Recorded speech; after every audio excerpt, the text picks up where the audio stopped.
My name is John Crichton, an astronaut shot through a wormhole in some distant part of the universe. Trying to stay alive. Aboard this ship of escaped prisoners. My friends. If you can hear me, where? If I make it back, will they follow? If I open the door, are you ready? Earth is unprepared, helpless for the nightmares I've seen. Or should I stay, protect my home, not show them you exist? But then you'll never know the wonders I've seen.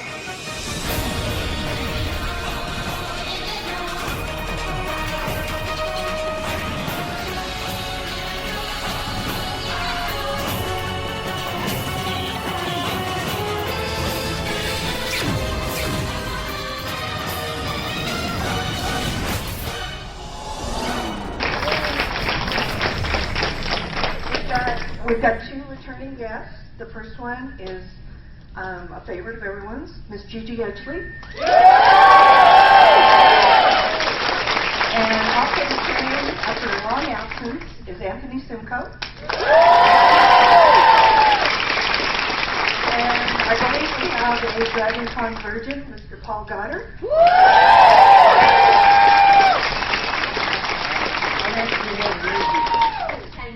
Yeah, I have, yeah. I've been deflowered. Okay, we're going to get right to questions, if that's okay with you guys. Right. So I have the microphone. Raise your hand. Yeah.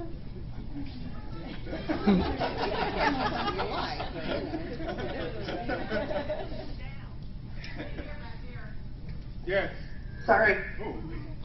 You have to talk into your microphones on the table. Okay. Yeah. Well, we've got very, very large Yeah. voices.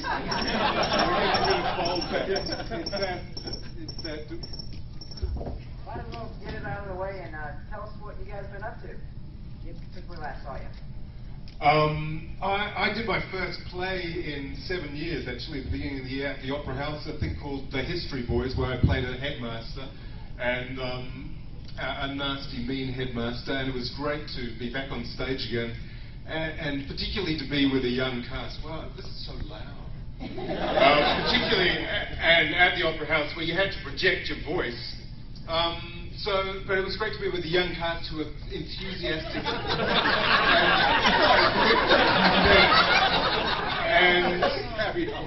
and there was no upstaging in that particular. They knew how to behave themselves. But it was good to be, as I say, with a group of young actors who didn't have the jaded nature of a more senior actor. Like myself. So that inspired me to consider doing more stage, and what I'd like to do is work on something of my own. So do a one-man show, a bit a la David Franklin, who is pretty good at the one-man shows, but a little longer than the cabaret. Anyway, that's me at the moment. Do you want to move this table back? Yeah.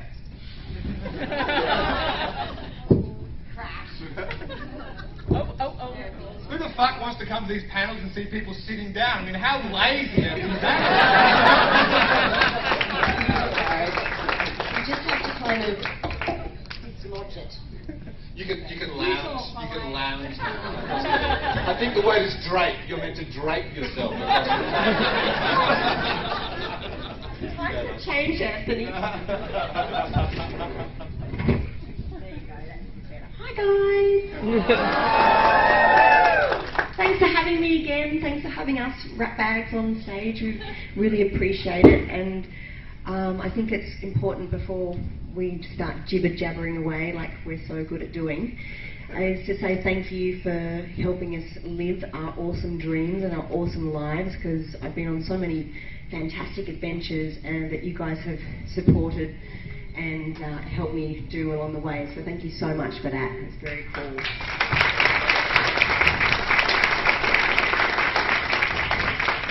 Paul, you didn't thank them.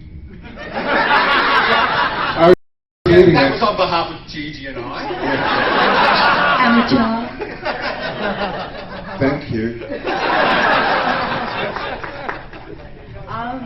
So I what been going on? I worked on a show called Rescue Special Ops, which was an Australian show, which was really fun. And then I worked on a show called Tricky Business, which was really cool. And now my brother and I have started a production company called Little Empire Productions. And we create short films, feature films, music videos. We're working on a sketch show as well, because I kind of got to a point in my career where I still love the industry, but I feel a little challenged by some of the politics. So I thought, well, why not try and create your own production company and be your own boss, whilst auditioning for other projects, sure, but trying to get my own projects up and out there as well. So we've still got the comic book and the CDs we're working on as well, so we keep wanting to give you guys more fresh stuff to buy. So yeah, that's the aim of the game. Oh, sorry. Sorry. Holly.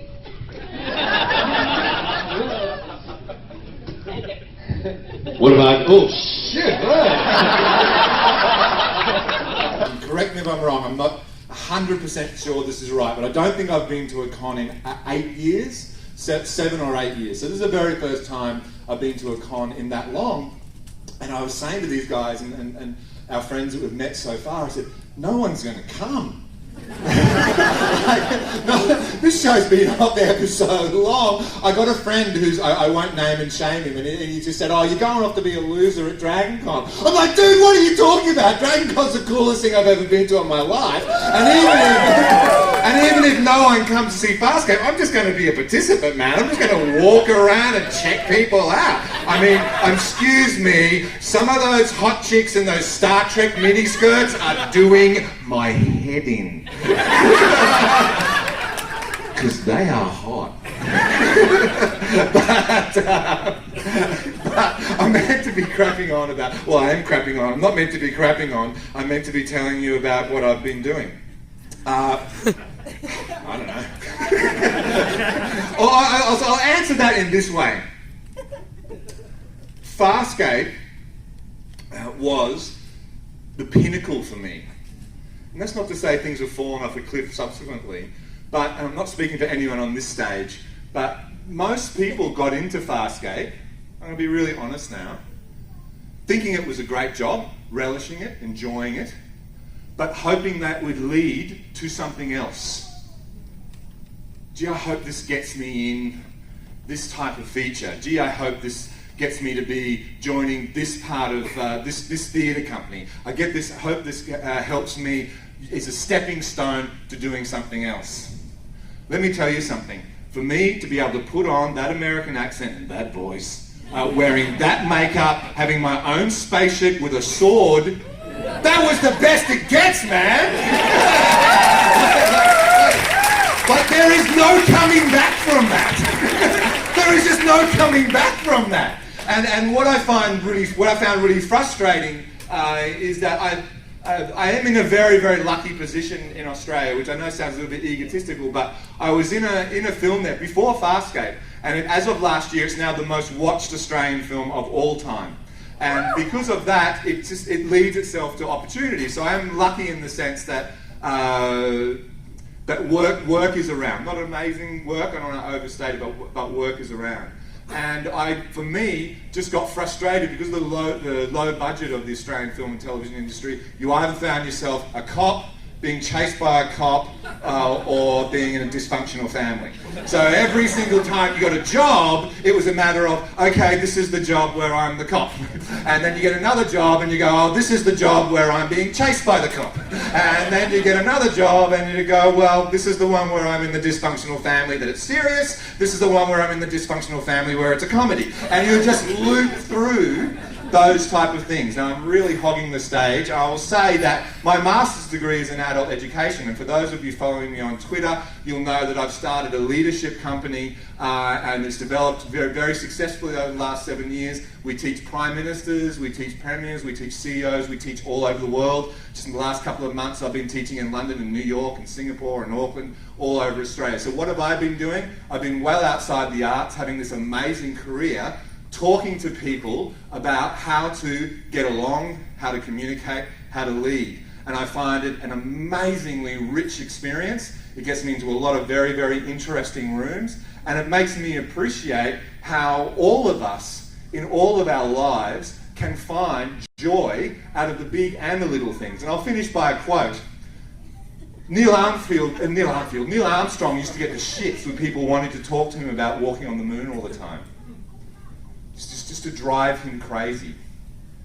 And of all the wonderful things that that great man said, my favourite thing that he said is he said, I guess we all like to be remembered not for the fireworks, but for the ledger of our daily work.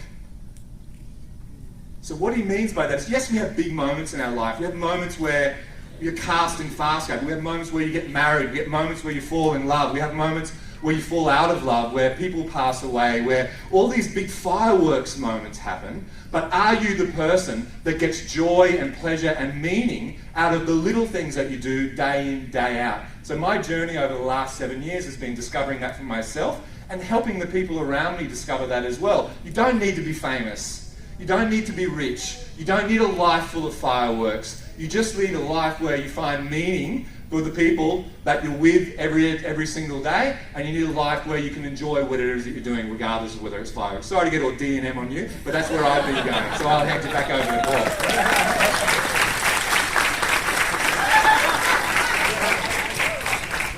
Paul. Right, now for something completely different. Do we have questions, or should we just keep talking? Yeah, question, yes. Hi. Where's this coming from? Right here. Oh, there you are. You have a microphone too. Stand up. I thought that the love story between John and Erin was one of the best love stories on television. And part of what I enjoyed about Farscape so much was those type of relationships as you got further into the story between Dargo and Shiana, as well as Stark and Zan had their own dynamic. Could you talk a little bit about developing those type of relationships and the story that went along with those and how you approached it as actors?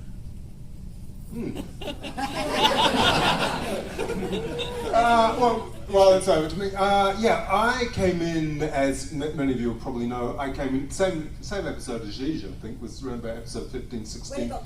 When it got good. When it started to take off. For some reason. And I think I was in part brought in to provide some kind of, not necessarily a love interest, but I came in as a guestie, just as a guestie, and they thought, the character works, we'll bring him back. And I think when I came back, there was this idea that they would find some mate for Zan who had a spiritual side and also had something that could complement her in terms of the zaniness. So I think I was consciously brought in, and also to give Virginia a playmate on set.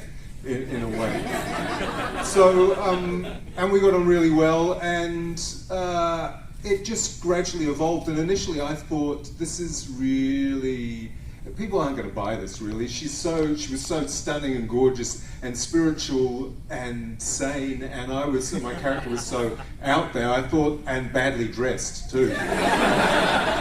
I thought that I had to somehow justify this relationship in the audience's eyes. I thought I had to have a side to Stark that made people think, yeah, I could see how she would get on with him. So I think that's how, through my scenes with Virginia, Stark found a different quality, a calmer, quieter quality, and that was in the writing too, that it was Zan that calmed him down and gave him a focus and a centre. So it was,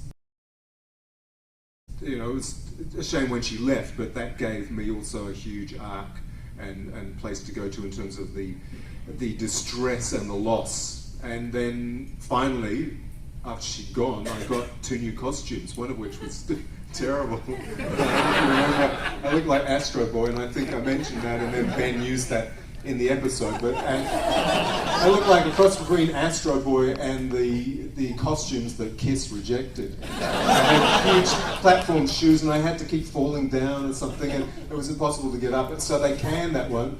But I think I asked them to put in some line about Zan having got me the costume. Gone shopping with me, that's why I was in the new outfit. I have to justify this somehow. Anyway, yeah, but it was a delight to have that relationship. And then, of course, there was the sexual tension between Stark and Erin. I don't know if you remember that. I think it might have been one way, but I'm not sure. He certainly felt something anyway. That's enough. Well, I got the pleasure of working with Anthony Simcoe and doing many, and then some more. And wasn't Dargo meant to have like a super long tongue? That's not the only thing that was super long.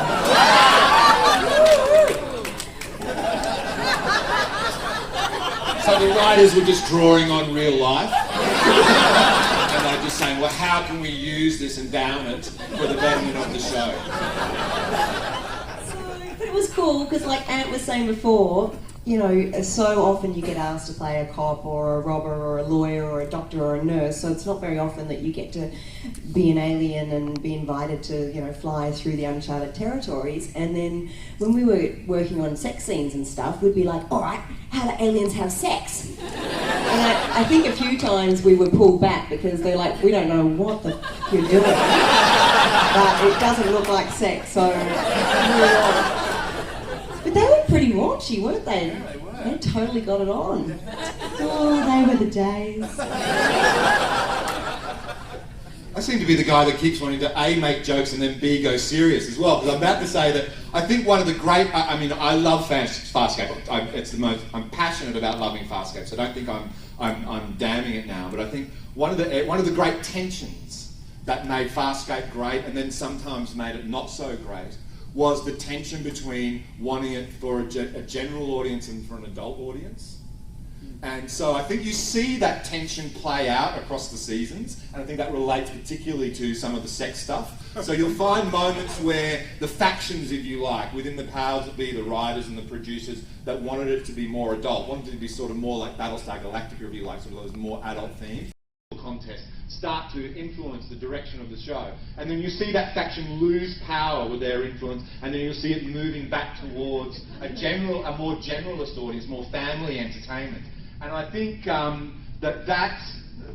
tension sometimes created some of the spark and some of the magic of the show, and I think it also created some of the, I wouldn't say low points, but some of the less effective parts of the show, because the creators couldn't reconcile what type of show are we making here now? Is this the really adult one? I mean, we have moments where there's one episode, most definitely, without any ambiguity, where there's oral sex between our characters during the wedding episode.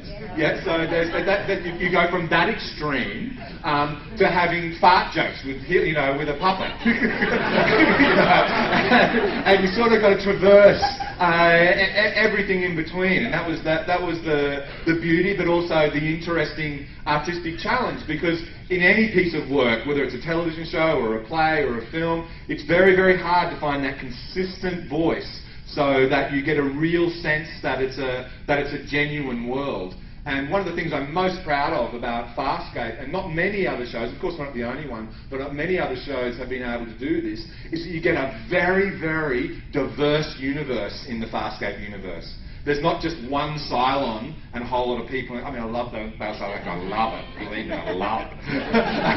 but you know what I mean? Like every week, there's different types of creatures and ambitious creatures and different planets and things like that. And for a television show at that time, when most of its practical effects, that was such an ambitious thing to do. So to be able to meet that ambition, to be able to provide that universe to people, and to find a consistent stylistic voice was one of the real challenges, and that's why we had many, many different types of really fantastic sex between us, just to try and find the balance of where that was. So we'd do, and when we'd finished, we'd have a cigarette and we'd take notes. Oh, what do you think about that position? Pretty good. Like today, I like it when you start fast, finish slow. I like it. Slapping around a bit there, but then and we take those notes, and that's where we get to where we need to be. I think I probably, there's that thing where you just cross the line. Where you say, yeah, Simcoe, you just cross a line. Why are you handing it back to me? New question? I can't even remember what that question was. Sex. There was a form of sex that I thought Zan and Stark should have had, but they never, because Zan, if you remember, there's one episode where they're out in the desert and there's the dogs, Anthony, Jeremy Sims, yeah. And she was having photogasms. She was having orgasms to the sun, and I thought, well, Stark has a little bit of that happening. It seemed obvious to me that he might not have got too much out of it, but she certainly would have had quite a buzz. I think he would have enjoyed that, but they never went there, so I think maybe that was the wrong side of the line for them. Question. Calm down, gentlemen, calm down. Or not.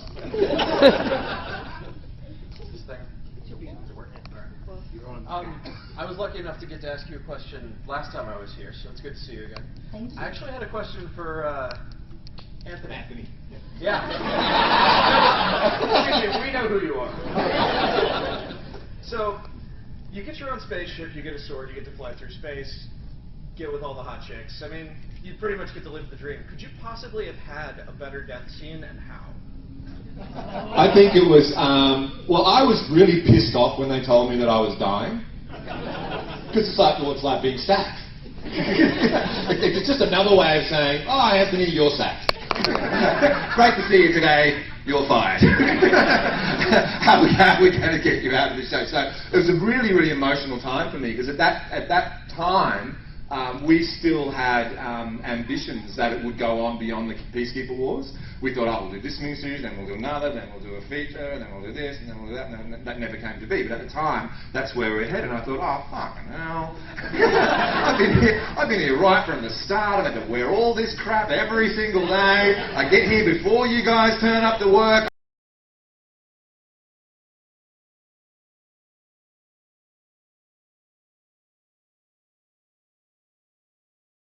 Contests start to influence the direction of the show, and then you see that faction lose power with their influence, and then you'll see it moving back towards a more generalist audience, more family entertainment. And I think that tension sometimes created some of the spark and some of the magic of the show, and I think it also created some of the, I wouldn't say low points, but some of the less effective parts of the show, because the creators couldn't reconcile what type of show are we making here now? Is this the really adult one? I mean, we have moments where there's one episode, most definitely, without any ambiguity, where there's oral sex between our characters during the wedding episodes. Yeah, so there's you go from that extreme to having fart jokes with a puppet, and you sort of got to traverse everything in between, and that was the beauty, but also the interesting artistic challenge, because in any piece of work, whether it's a television show or a play or a film, it's very, very hard to find that consistent voice so that you get a real sense that it's a genuine world. And one of the things I'm most proud of about Farscape, and not many other shows, of course we're not the only one, but many other shows have been able to do this, is that you get a very, very diverse universe in the Farscape universe. There's not just one Cylon and a whole lot of people. I mean, I love the Cylon. I love it. Believe me, I love it. but you know what I mean? Like every week, there's different types of creatures and ambitious creatures and different planets and things like that. And for a television show at that time, when most of its practical effects, that was such an ambitious thing to do. So to be able to meet that ambition, to be able to provide that universe to people, and to find a consistent stylistic voice was one of the real challenges, and that's why we had many, many different types of really fantastic sex between us, just to try and find the balance of where that was. So we'd do, and when we'd finished, we'd have a cigarette and we'd take notes. And what do you think about that position? Pretty good. Like today, I like it when you start fast, finish slow. I like it. Sat you around a bit there, but then don't really, exactly. And we'd take those notes, and that's where we get to where we need to be. I think I probably, there's that thing where you just cross the line. Where you say, Simcoe, you just cross a line. Why are you handing it back to me? New question? I can't even remember what that question was. Sex. There was a form of sex that I thought Zan and Stark should have had, but they never, because Zan, if you remember, there was one episode where they're out in the desert and there's the dogs. Jeremy Sims, yeah. And she was having photogasms. She was having orgasms to the sun, and I thought, well, Stark has a little bit of that. It seemed obvious to me that he might not have got too much out of it, but she certainly would have had quite a buzz. And I think he would have enjoyed that, but they never went there, so I think maybe that was the wrong side of the line for them. Question. Calm down, gentlemen, calm down. Or not.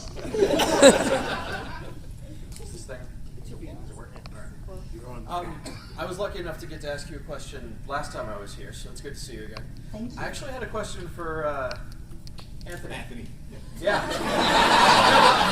Excuse me, we know who you are. So, you get your own spaceship, you get a sword, you get to fly through space, get with all the hot chicks. I mean, you pretty much get to live the dream. Could you possibly have had a better death scene, and how? I think it was, well, I was really pissed off when they told me that I was dying. Because it's like, well, it's like being sacked. It's just another way of saying, oh, Anthony, you're sacked. Great to see you today, you're fired. How are we going to get you out of this show? So it was a really, really emotional time for me, because at that time, we still had ambitions that it would go on beyond the Peacekeeper Wars. We thought, oh, we'll do this miniseries, then we'll do another, then we'll do a feature, and then we'll do this, and then we'll do that, and that never came to be. But at the time, that's where we're headed, and I thought, oh, fucking hell. I've been here right from the start. I've had to wear all this crap every single day. I get here before you. Once or twice, and one time it was when it was the body switch episode, and I was wearing Naranti's gear, and that was the first time I appreciate Ant through and through, but that was the first time I really got the process of what you had to go through every day. Prosthetics are horrible. They're horrible. You can't hear, you can't breathe, you can't eat. It's stuff up your nose, stuff in your ears, stuff in your mouth. It's just horrible. And then Naranti had the so every now and then you hear, and you're like, no idea. So you're amazing. How you did that, I've got no idea. Bravo, and bravo. Did you ever have to wear prosthetics? No, I always think I got off so lucky, because they'd start to make up my whole face, and I go, no, just half the face. don't waste any time. So, and then they just spray dirt on me. I just wouldn't shave. They'd spray dirt on me, and that was it. I was out of the chair in 10 minutes as opposed to 4 hours. I do remember a situation of kind of notoriety, which I'd like to unburden myself of here, which was really the worst story. A few years ago, I was in Devon visiting relatives, and I was meeting up with my cousin, and we were in a place called Exeter, and I was meeting them in a bookstore, and we were wandering around, and then suddenly this young man came up to me and said, oh my God, you were in Farscape, weren't you, and The Matrix? And I went, oh, well, this is kind of embarrassing, but it's kind of nice that my cousin and her kids see this happening, and I thought it's always best to be, really friendly and polite, and so I said yes, I was, and he was saying, oh, can I have some pictures? And then I was starting to help him get the pictures, and said, do you want to be in the picture yourself? And here, my cousin will take the picture for you, and so we had the pictures taken, and then said goodbye, and then a little while later, we looped around, and then he was coming towards me again, and I thought, oh dear, this is going to be a little creepy. He's coming back. I'm being stalked now. And it turned out that it was my second cousin, that they'd set up this whole gang. Yeah, thank you. Can I, a bit louder, please? Yeah, exactly. I know. So of course, then I had to manage my emotions, which were very mixed, I can tell you. I was thinking, you beep beep. But I didn't want them to think that I was so up myself that I would have been affected, or offended or embarrassed by it. So I had to kind of brush it off, but at the same time it was deeply mortifying and wounding. And but I have forgiven them for it now. I will be seeing them again after about that incident was 3 years ago, so I'll be seeing them again very soon. See how. Another question. Well, the best bit is when people go in, like, you know, they see you on the street, they go, hey! And you go, hey! And they go, how are you going? And you go, good. And they're trying to figure out where they know you from. And you're trying to figure out, do I know this person? And they're like, when was the last time that we saw each other? And you're like, I don't know, you tell me. And then they're like, did you go to whatever school? No, I didn't. Did you go to, were you ever in the army? No, I wasn't. You know, did you? It's like, fuck, I was on television, okay? And then they go, no, that's not it. The girl I'm thinking of was a lot skinnier. You're not that girl. No, but you do get in some awkward situations, and then you go, do you act like a twit and go, well, actually, you might remember me from such things as, oh yeah, I know that program, didn't like it, didn't watch it. Happy talk. Next question. You're on. No pressure. Okay. When you guys first got the script for Farscape, what was your first reaction to it? I mean, your agent just gave it to you, probably said, oh, this is a show for Farscape, you know, would you be interested in doing it? Or was it like, oh, this is Farscape, you need to be on this. This is going to be a great science fiction show, it's going to open doors, you're going to go places. I mean, what was your reactions to it? I didn't know what Farscape was. I've never heard of it because they didn't show it in Australia at the time that I went for the audition. And the first thing I saw was that it was a Jim Henson production, and I lost it because I love the Dark Crystal and I love the Labyrinth and I live in the fairyland, so I was completely stoked. And then I read that she's like this crazy, you know, alien space trollop, and I'm like, this is fantastic! And I called up Mum and I'm like, Mum, I'm going for this audition. She's like, what's it for? Is it Neighbours? I'm like, no, I should be an alien space trollop. I totally think you're going to get it because you've grown up with aliens all your life. Because she was a crazy, crazy hippie, and we used to live on a health retreat, and we had Deepak Chopra and Hopi Indians and all these crazy creatures come and talk about, you know, conspiracies in the New Age, and there was actually a guy called Bashar, and he channeled aliens. So there were aliens living in our family for years and years, so Mum goes, this is the gig for you. So, and I remember when I got, you know, it was the first day on set, and Ben was like, hey, you know, you might want to check out this site, this is where all the fans hang out. I'm like, what a dickhead.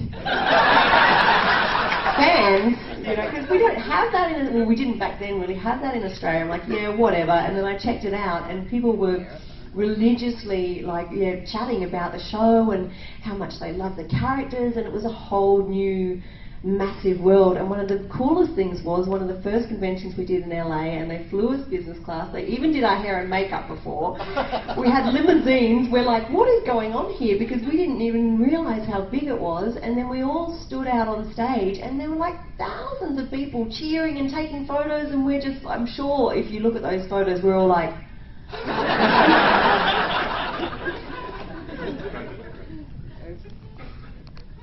what was the question again? Reading the script. Yeah, I have a friend auditioned for Farscape, for Ben's role, I think it was, way back before it even launched. So that was my first introduction. And then obviously we heard nothing about it in Australia, as Jish was saying, because it hadn't even aired in Australia at that time. But the thing that struck me was when they gave me some episodes to take away and watch, and there was the episode when Ben was being tortured by a Scorpius, and there was, no, I think I came on set and saw that. Anyway, he was spewing stuff like spitting and really going for it, and I thought, I've said this before, I thought, this is the level at which this show is pitched. This is where you can go. You can take it to an extreme and really go for it. And that was That was inspiring and exciting, and it was fantastic as it was through the whole experience to be working on something that creative that was out of this world, literally, because it gave us extraordinary places to go to, both emotionally and character-wise and creatively, for every single department. I think if you talk to anybody in any department on Farscape, they would say that's one of the highlights of their careers, because if you go from that to then working on a hospital show, I mean, there's so much creativity you can do with syringes and you know, hospital costumes. So yeah. I like Gigi, was a Henson kid. So the fact that I didn't have to read the script, the fact that I would be, if you like, because at that stage, I think throughout the whole thing, I was the only permanent character that really wrecked the creature shop.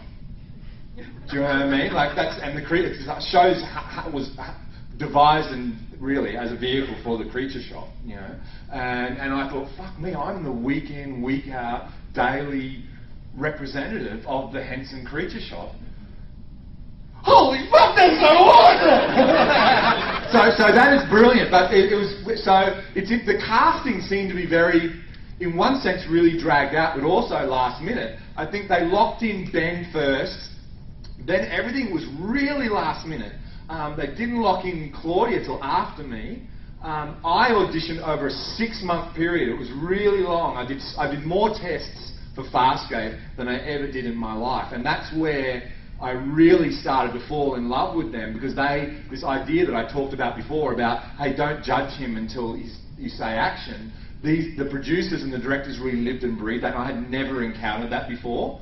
They'd always gone, oh, he's a tall guy with an Australian accent, but I thought, it doesn't matter, I can do an American accent. That's fall out of bed, I can do that. That's not a problem at all.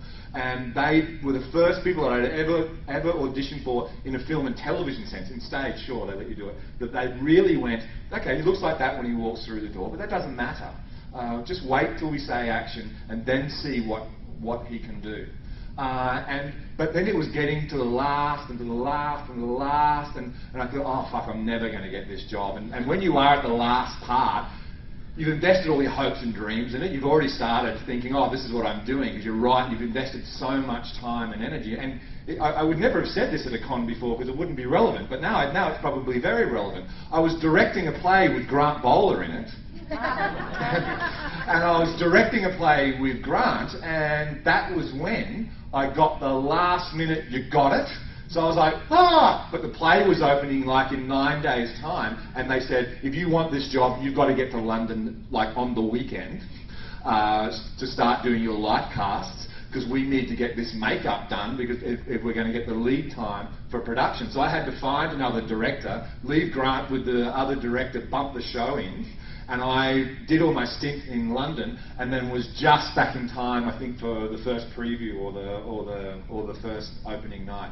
But reading those scripts, being a Star Wars kid, being able to think far out, I'm going to be in a Henson production, was just, like I said, is the pinnacle for me. There is no further place. There's no further place for me to go, because it was just so exciting. And the fact they let me put on that voice. I mean, people often say, oh, did they do something to your voice? Did they trick your voice up? Did they do something digitally to it to make it lower? It's like, no. That's... Especially with Farscape, because you were working such long hours and shooting several different episodes at the same time and doing ADR for other things as well. You kind of, I personally had to keep an eye on where it was all going. So if there was rushes or a rough cut, I would watch it. And because we were in the makeup chair for 3.5 hours every day, when I was first on, I was just a guest cast, and then by season 2, eventually I got my own space and stuff, and I loved the makeup because I have a captive audience to speak to for 3.5 hours. And the poor makeup girl is probably like, what? And so one day I come in and she's doing my makeup, and they start putting up a TV, and I'm like, what's this for? And the makeup artist kind of shares a knowing look with the carpenter, like, just put it up. Hopefully she'll stop talking.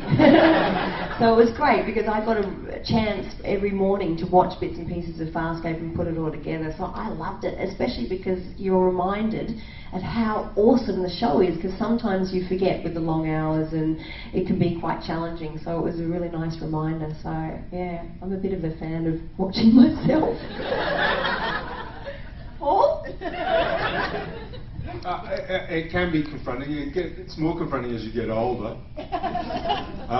But I recently did a corporate video which I wrote and I directed, and then I cast myself in. As it was a corporate video about bullying, and so I cast myself as the bully.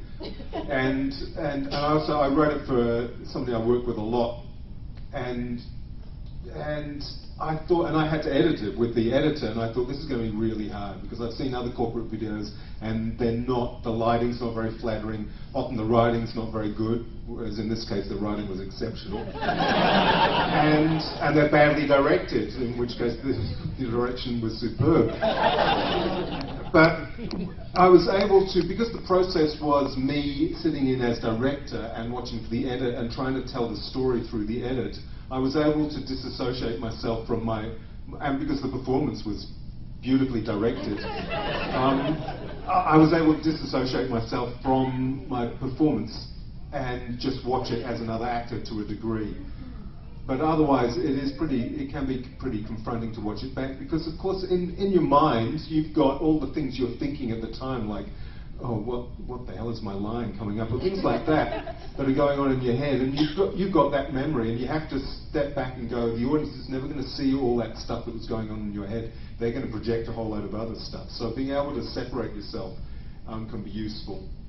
But I remember an older actor when I was very young, and he said, and an actress too, I think it was Judy Davis, said she watched her stuff very early on in her career to get some kind of feedback is useful, but then after that she didn't watch any more because she didn't want that self-consciousness which can happen. How should you watch yourself back on there? How do you feel watching yourself back? It's alright.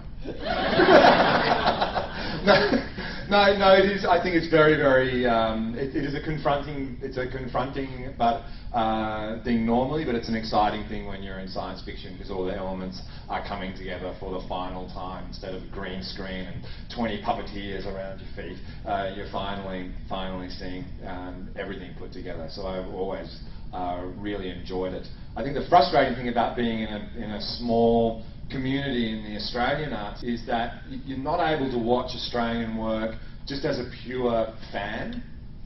And so that's why so I just got fucking obsessed with Battlestar Galactica. Like, I just loved that show so much, and I guess I'm revealing which faction I was a part of at Farscape now. I'm going, now there's adult sci-fi, why didn't we do it like that? You know, so I really loved the adult themes and that, and just the darkness of Battlestar Galactica. I thought that was absolutely fantastic. But I really loved watching it because I don't know any of those actors. I really don't. I've never met them before in my life. So I'm able just to watch them as their characters and really get in and enjoy it as a fan. And every Australian film and every single television show, because of my age and my background, I've either worked with half the cast or taught the other half. You know? And so it's very, very hard for you to see them as their character. You're remembering when they were starting out and you were directing them or teaching them, or you're remembering the time when you were on a show with them, or you just know them so well that even though they're doing wonderful performances, you can't lose yourself in it. So I'm really, and I think it's a really sad thing, because I think we make great Australian film and television. I think we punch way above our weight for the size and population that we have as a nation. I'm really, really proud to be a part of the Australian film and television industry, and Farscape is a product of the Australian film and television industry. I'm really proud of that, but it's difficult to watch because you're just connected in so many ways with so many relationships. And what's your favourite line? My favourite line, you know my favourite line. Who's your daddy? Not the most original line, but it's hot. You get to think about, Dargo is your daddy. Oh. I can imagine you can all guess. My side. Your side. My side, your side. Repeated a number of times. With feeling. Okay,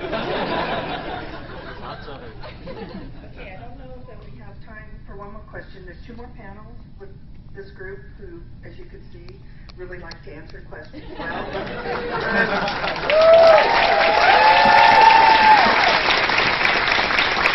But just so they can see, how many of you started watching the show after it was canceled? Oh, wow. Wow. Welcome! I've got a request. People at my work just think that I'm making it up. Like, I wear a suit. I turn up to banks. I talk to CEOs as before. I said, well, I'm going back to this other life I had, and there's this thing called Dragon. I used to be in this sci-fi show, and they go, what? And blah, blah. So do you mind terribly if someone just gets my camera and sort of stands here, and I stand in there and have a photo with all you great people?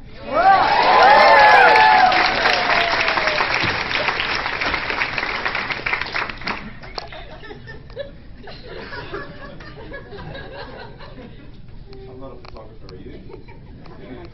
There, Microbiologist. There you go. Thanks, Cat. Now, one thing we don't want is boring and batshit people to see you. No boring. Half of those guys aren't talking, or they're just sitting there, or they're answering questions with no detail. They're not giving you their heart, they're not letting you know. But when you come to a Farscape